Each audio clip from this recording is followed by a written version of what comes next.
Welcome to Sweet Life Beat Life. We hope this video helps. You begin by verifying accounts and storage so the restore can proceed. First, make sure the WhatsApp phone number exactly matches the Google or Apple ID used for backups.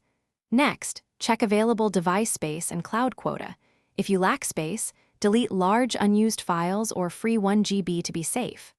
Once done, update WhatsApp and grant storage, contacts, and backup permissions. This prevents permission denials during the restore. Now restart the app and proceed to locate the backup.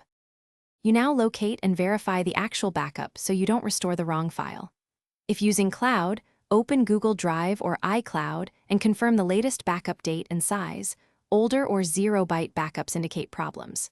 If local, use a file manager to inspect WhatsApp/databases and note the latest MSG store file.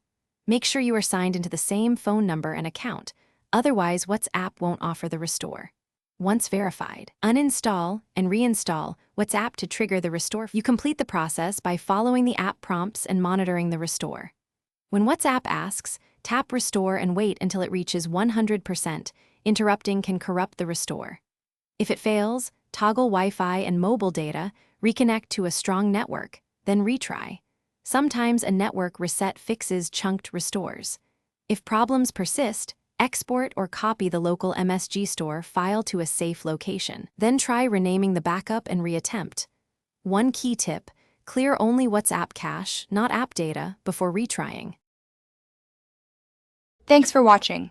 Consider subscribing if we helped you.